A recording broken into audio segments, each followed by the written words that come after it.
Hello, people. Thank you so much for your time today. I've been working in the industry for 7+ years and I've got a vibrant experience in various industries. So I've worked all the way from aerospace industry to automobile to robotics to small scale product companies like pumps, water pumps, and landing gears of aircrafts to a certain extent. So these are all the various places and various um, domains or various industries that I've worked in. So today I'll take you through a quick introduction to what product development is and what is the role of simulations in the product development and what are the different types of generalistic tools available. And specifically, we'll be talking about MSc, Nastran and Patran. I'll start off with what product development is. So you might have heard of the term called product development. Most of y'all have either worked in these particular topics or these specific domains in various industries. Now, in general, there are two types of concepts when we talk about product development. One is discovery of something new, and the other one is innovating something which is not present in the current environment or in the existing situations. Right. So these two basic thoughts or the thought process is where the product development basically starts with.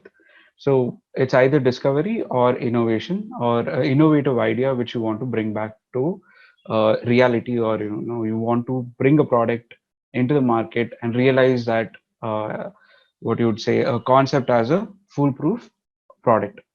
Right. So what are the various steps which are involved when we talk about product development is first you have the discovery or the innovative idea that you have.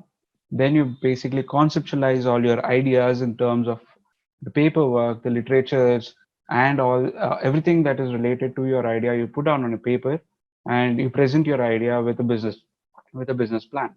So that is where the conceptualization of either your discovered idea or newly generated innovative idea is basically viewed from. So first level is the concept level, and then you get down to the design prospective.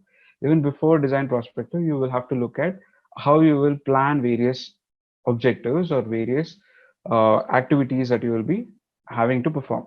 So all of this will be covered just after in the next, let's say, 2 to 3 minutes. So first step, as I mentioned, is conceptualization. After conceptualization, you start with planning and you basically chart out what are the various activities that you want to do, how much of time is required for each activity, who will be the resource, will you be doing it by yourself or will you be giving it out to somebody else? So all of this is basically done in a span of time. And after that, after the planning is done, then you start with the design process. Design process is where you basically sit down, chart out what exactly you want to do. So what is the functionality of the product or whatever part or a sub-assembly or an assembly that you are doing? So how should be the overall look of the object or your product? What would be the smaller details? So all of this is basically done in the design perspective or in the design department, and then you have the presentation department where you take it up to your business managers or your investors and etc. and tell them that okay, this is what is a product. These are all the various things that you would need for designing the product, and you will present it to them. So they will then try to understand what is the various situations. They will take their decisions, and then let's say they give you a green signal. So once a green signal is given, then you start looking at how you want to bring that product to life. So when we talk about bringing a product to life, we are talking about manufacturing. So what are the various ways you can manufacture the given product? You can do it in 3D, you're using 3D printing, using conventional methods, or a hybrid of both. So how do you want to bring about this product into the market? So you will talk about tooling, where you will discuss what is the different types of tools you would be requiring, what are the different types of machineries, etc., which is required for your product to be developed. And once your tools and your products and your machineries are fixed, then you will start to prototype your first product output. You don't exactly know all the ins and outs, but you want to do a first prototype so that you understand everything that is there or not present. Okay. Once you do the prototype, then you will first try to fix all the issues or basically do a testing, do verifications, try to understand where things are going wrong, fix everything. Then you start looking at manufacturing. So in manufacturing, there is a whole host of things which are again present. We will get into that a little later. And once the manufacturing part is done, then you will also have to consider the delivery of your product. So will you deliver it to a third party? Will you deliver it directly to the customer? Who will you deliver it to? Is it going to go to a go down, and from go down it will go to a showroom? Uh, How is the logistics going to happen? So all of this included is what we call as product development. From the initiation of your idea to all the way till the delivery of your product to the customer or to whoever it is at the receiving end of your receiving end of your business. So all of this is what is called product development, right? So product development is one part. Now, apart from product development, there is another set of things that you'll have to consider or you'll have to be planning for. That is, development is one part. What about the life cycle? So once you develop the product and give it to the customer or send it out to the market, somebody has to take care of the spare parts. Somebody has to take care of the servicing. Somebody has to take care of when the product is going to end. How will the product be recycled or will be disposed of? So all of this after the product development is done, all of the things that has to happen till the product recycles or till the product dies out, all of that will fall into a particular terminology used called product lifecycle management. Okay, in short, we call it as PLM. There are various platforms which are available to realize your product lifecycle management along with product development as well. So nowadays you might have heard various tools like ANSYS, or you would have heard something from Deso, which is 3D experience, or something similar from various other vendors. So what product lifecycle management deals with is everything related to your product from scratch. That is, from your paperworks all the way to disposing of the product is what we call product lifecycle management, as I mentioned earlier on. So it generally starts with planning. You basically sit down, chart out all the various activities. You will try to understand who will be doing what sort of work, how many members are required, how much of support staff is required.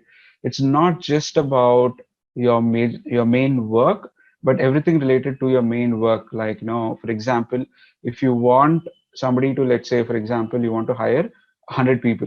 100 people will be coming from various parts of your, let's say, state, or let's say at least for a given situation, let's say from one major city. Let's take metro city from Mumbai. So from various places of Mumbai, you will have about 100 people coming in.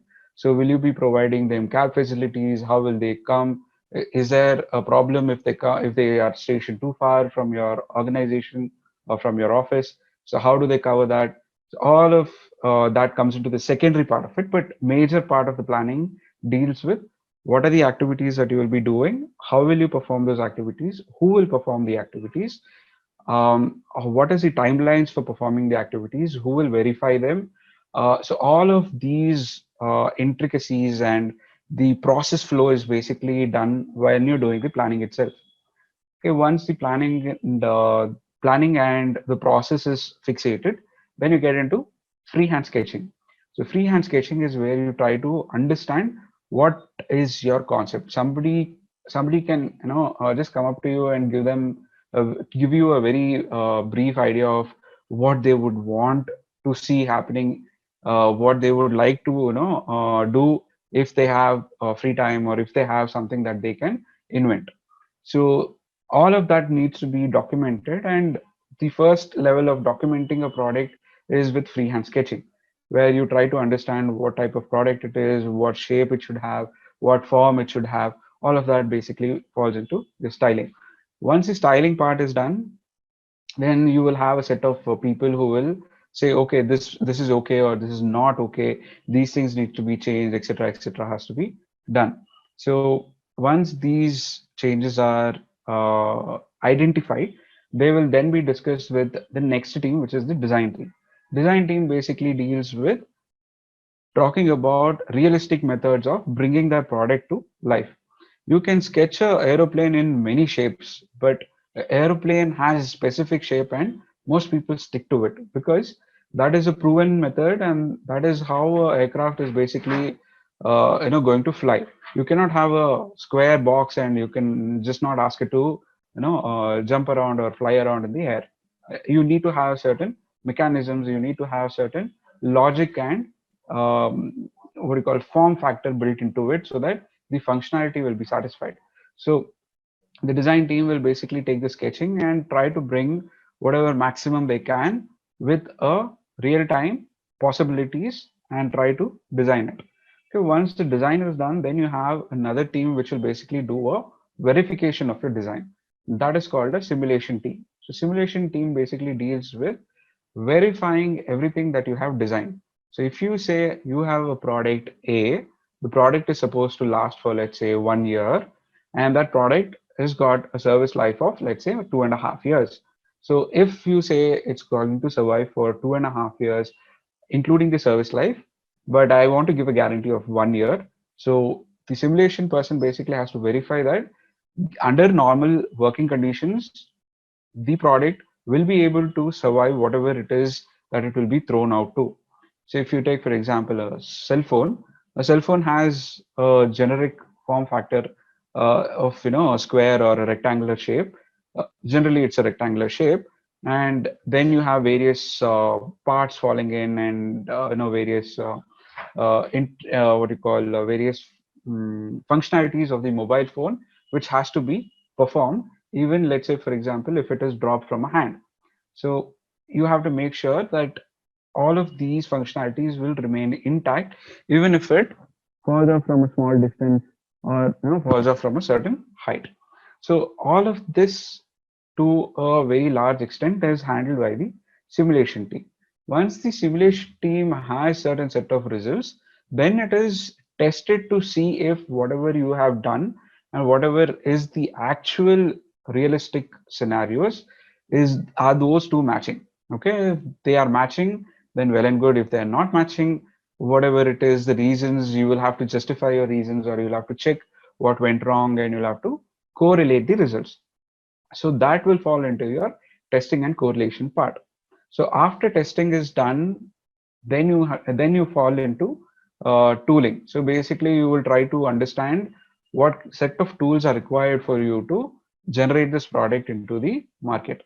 So what type of jigs are required, what type of fixtures are required, what type of milling machines are required, what type of let's say robotic arms are required. All of this you basically try to understand. Okay, then you'll talk about machineries. You know what type of machineries you need: lathe machines, let's say the milling machines or drilling machines. What type of machines are required? Then you also talk about the assembly line. So where does the assembly start, and how will the assembly process be encountered, or what sort of assembly line, what sort of assembly needs to be done, in which manner it needs to be done. All of this will be charted out in your assembly processes.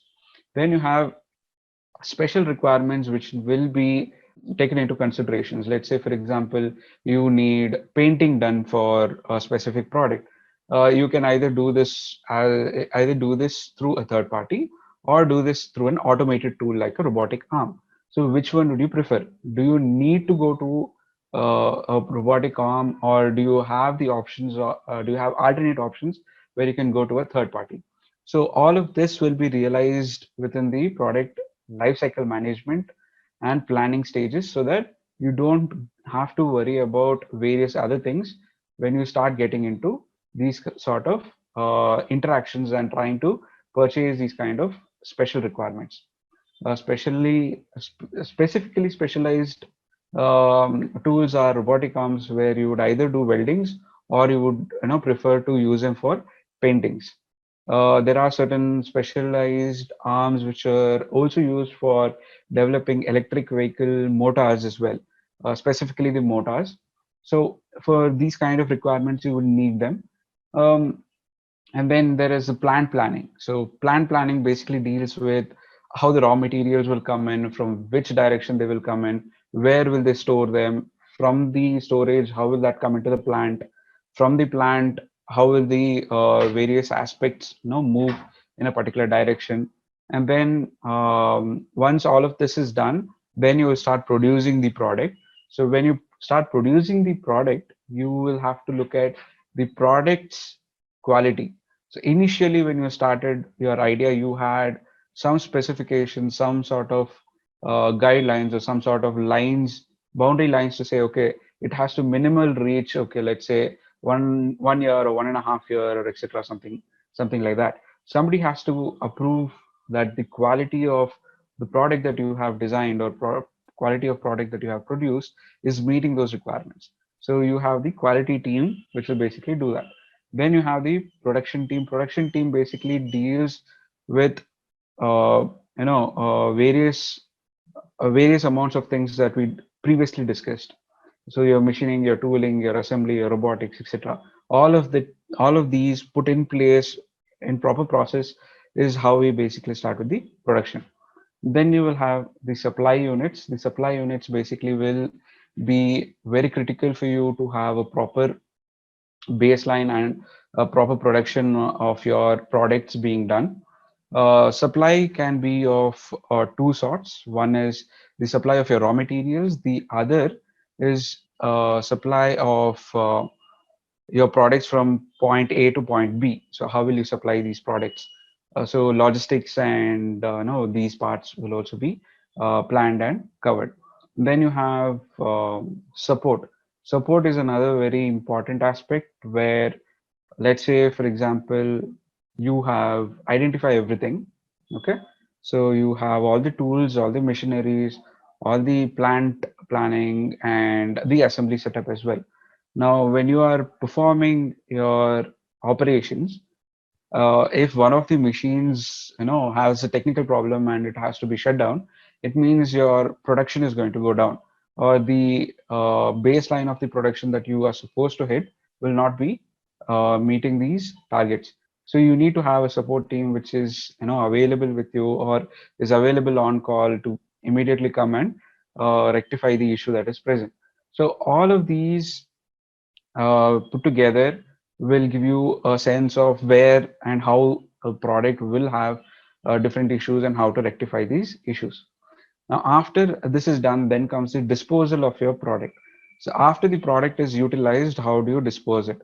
Is there a specific way you want to dispose it? Like you want to recycle some parts so that it can be used for various other applications, or do you just throw it in the crash yard where no, it will be scrapped into iron and then sold off? So all of this is basically covered in the product lifecycle management. Hope so far the various things which I've mentioned is clear. Right. So when we talk about engineering solutions, right? So most of y'all have encountered one or the other methods of providing solutions for engineering problems. So if we have to categorize these, there are three major categories. One is the analytical method, the other one is the numerical method, and the third one, the proven method, which is the experimental method. So in your analytical method, you basically use direct equations to have certain set of solutions. It's 100% proven result. It's a classical method, but it's 100% accurate way of doing certain things. These are mostly applicable for simplistic problems where you are able to let's say put the equations and solve them to a good extent, and they are complete within itself. You don't have to rely on third parties, or you don't have to rely on somebody else's answer.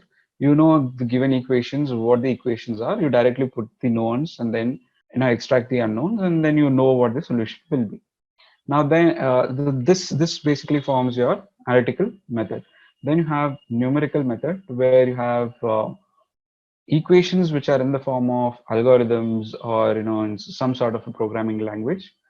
You have certain set of assumptions which where direct formulations are not given to you. So you have certain set of assumptions that you have to consider. Then you have some platforms where you basically build a product or build a part based on these assumptions and based on these mathematical representations, and then you try to see perceive how the product will behave given the real-time situations, or at least you try to match whatever real-time situations are present within the computer simulations and try to understand how it can be performed or how the product will perform. And then you have different methods which are present in the numerical methodologies. One is the most frequently used, the finite element method, which is specifically or most largely used for problems like static, buckling, dynamics, etc. Not just static dynamics or buckling. There are certain specific types of applications like aeroelasticity, which is specific to the aerospace industry. Then you have vibrations. Then you have acoustics. Then you have time-dependent issues like earthquakes. What happens to a product if there is an earthquake? If you are installing, let's say, a router somewhere, and the router is supposed to withstand certain amount of vibrations or certain amount of frequencies. So how do you make sure all of those are covered properly without any issues? So all of these are basically solved with finite element methods as their main methodology. And then you have boundary element method, which is a subset again, which is specifically utilized for problems like acoustics, NVH, where you want to understand how a wave or how a sound is propagating through a particular medium. So what is the intensity of the sound? Is it harsh to the person who's standing somewhere close to you? So these kind of problems are basically dealt with boundary element method. Then you have finite volume method, which is specifically used for uh, fluid dynamics. Then you also have the same method which is used for electromagnetics. Then you have finite difference method, which is specifically used for thermal and flow analysis. So these are all the various methodologies which are used to arrive or which are used to give specific results for specific set of problems. So these are all the various methodologies which are also used in your commercial tools as well. Then you have the experimental method, which is the most common method used to verify everything that is done in a software or done in using calculations and etc. So here you will have real-time measurements. You will know for what combination of what parts, how or what will be the output, where you will occur, where you will encounter issues. All of this will basically be only realized when you do a experimental setup. Usually the problem with experimental setup is it's time consuming. It basically needs a physical prototype without which you cannot realize a lot of problems. Using simulations, what we try to do is we try to arrive at all those bottlenecks that may happen or that may occur when you actually start off a prototype. So you will try to minimize the number of issues that you would have when you finally start having a prototype. Then in the experimental method, you will also start understanding various types of tests, what type of instruments are required, what type of measurements is required, what type of small utilization tools are required so that you can measure certain outputs.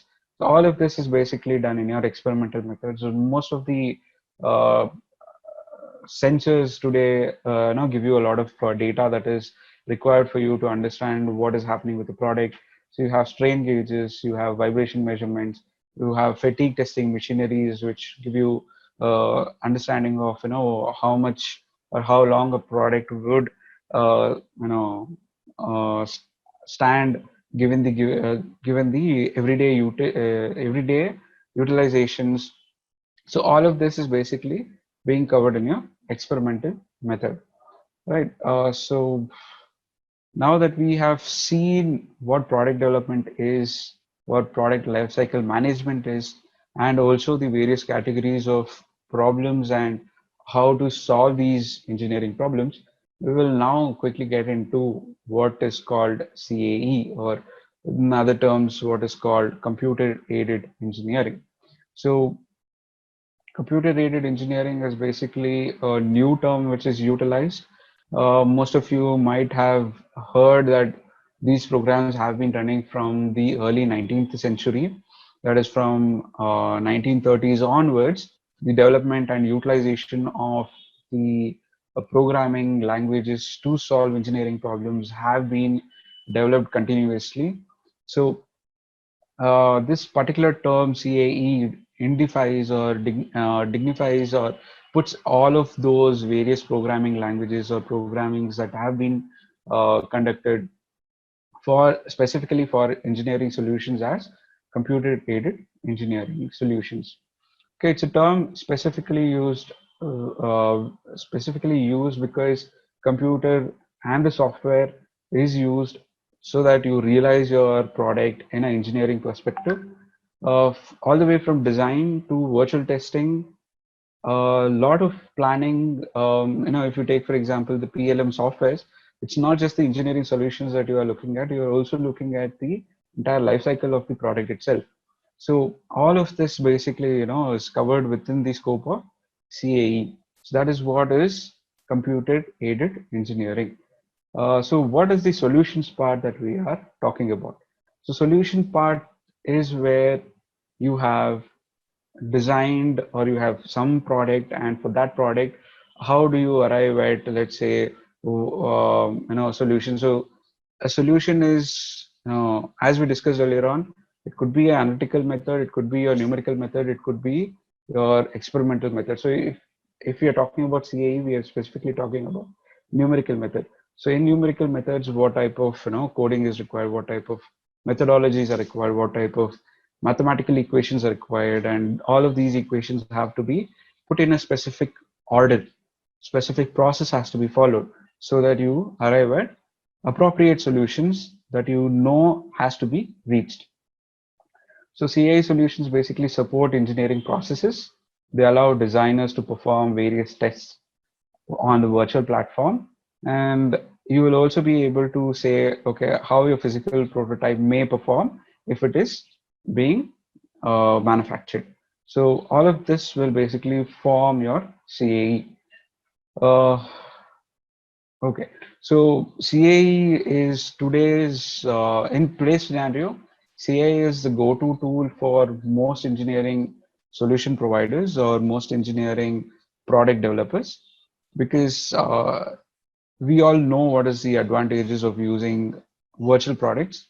A, it basically reduces the amount of time that is required for you to test various things. B, it gives you the flexibility of being able to change anything at a given period of time, at any given time, so that you can improve your product on the go without having to waste or wait for the physical prototype to happen, right? So this is what basically is the power of CAE tools, right?